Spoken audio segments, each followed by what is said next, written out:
Hey, what's up, everybody? Thanks for coming back over to the DFS 5-pack. My name is Ryan Kostrowski. We are going to run through the three-game slate for Sunday, the 30th of August. Hopefully, everybody's having a great night over on Draftkings, Overlay, whatever you're playing on today.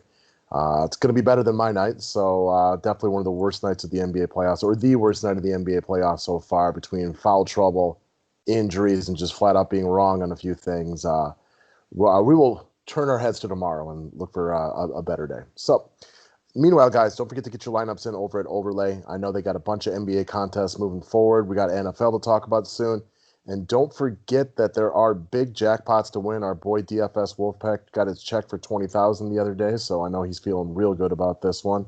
Also, as Matt mentioned today, they are about to there's going to be some new and interesting contests coming out soon, so stay tuned for that at Overlay Fantasy Sports. The website is overlaydfs.com.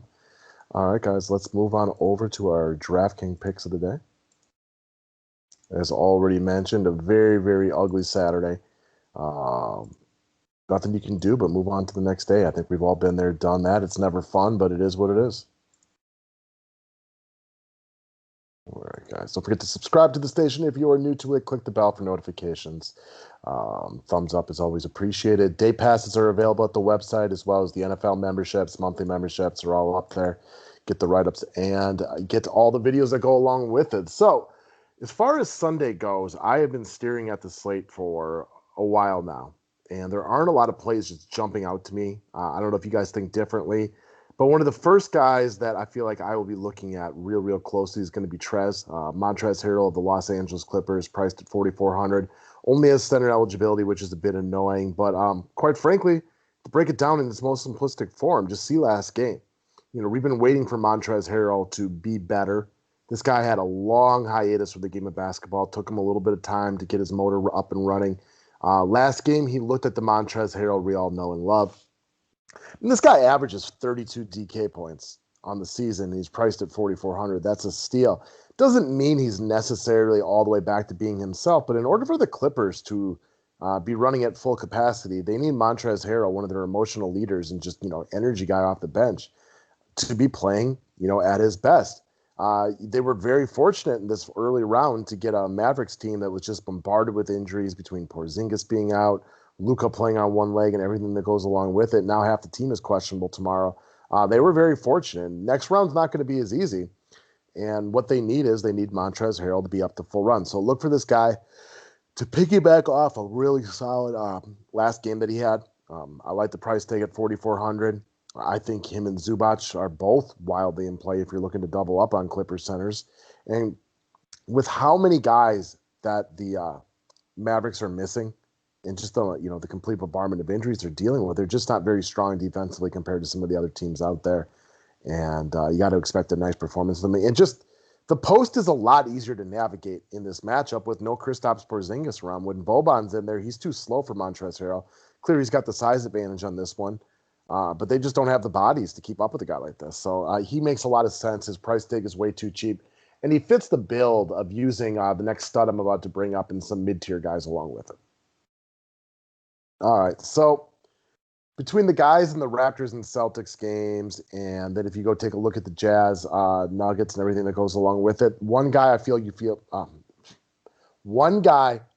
very comfortable with is going to be Kawhi Leonard.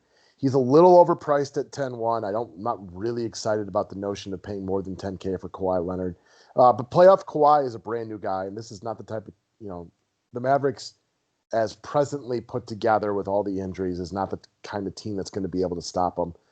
Look for him to get up for a closeout game.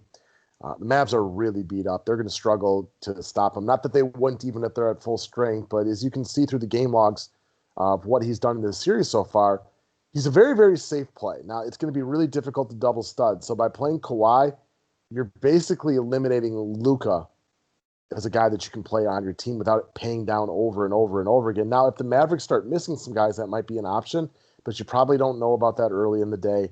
I feel safer with Kawhi at this point. Also, the cap savings is really, really nice. He maybe doesn't have the ceiling of a Luka Doncic because Luka's a walking triple-double. I know Luka had that great performance, but he did not look the same last time out. That ankle is still hobbling him. with no Kristaps Porzingis and, a couple other guys really beat up. It's really difficult to not just give all their attention to him. Making lanes really, really difficult on him. So I can completely understand why anybody would want to go with Luka. But the build with Kawhi Leonard is significantly easier. That cap savings makes a difference when you're not bombarded with punt plays like a regular season day at DFS. So give me Kawhi in this situation. Plus, like Lou and Paul George, all these guys are so up and down, but you can really just count on Kawhi every single day. All right, next up, I'm looking at Mike Conley of the Utah Jazz. So there's a couple of point guards, that we should all be eyeballing. I'll break them down on members only for you guys. But Mike Conley is another guy. He really fits the build of using one stud and then pounding the mid-tier in a situation like this. This is another one. Expect a solid bounce-back game from Utah. It's an important one. This is another closeout game. Most importantly for Mike Conley, the stroke looks pure. This is a very good basketball player who didn't look comfortable shooting the ball from the outside for a good portion of the year. Since returning to the bubble and having another kid, his outside shot looks nice. 6,600 is a very good price tag for the mid-tier build, and he really fits it. Averaging 37 DK points in this series, it's going to be really difficult to double stud. So, my goal is to use Kawhi and then use as many of these quality pieces in this price range as I can. All right, last up, flip side of this game for the Denver Nuggets is going to be Jerami Grant. So most of the guys on the Nuggets are currently limited in upside because in closeout situations like this, we've seen Jamal Murray just absolutely go ham. You know who their two best players are. It's Murray and Jokic. And guys like Grant don't get to touch the ball a lot. So he's not a guy that you should be planning on walking out there and giving you monster DFS points. Now, that being said, if he gets going early, maybe Murray and Jokic feed him a little bit more. So there's definitely room for upside. I think the most important thing about Grant is he fits the build in a day like this. Power forward is quite weak. It's going to be difficult to use a guy like Tatum in a situation like this.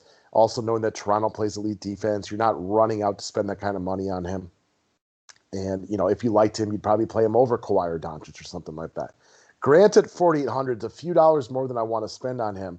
But with a lot of these other cheap guys, at least until we get news on Dallas, it is difficult to depend on them. At least with Grant, he is out there playing really good minutes, and you know that there's room for growth based on his salary. So that's what I'm looking at, late on Saturday night. Potentially things might change a little bit in the morning, but I'm assuming with the Raptors and Celtics going first, we're not going to get a lot of game-changing information, prior to the first game. So Grant's a guy I feel very comfortable with just putting in there to help me build my roster and use them at the weaker power forward spot. So that's what I got for Sunday, guys. Best of luck.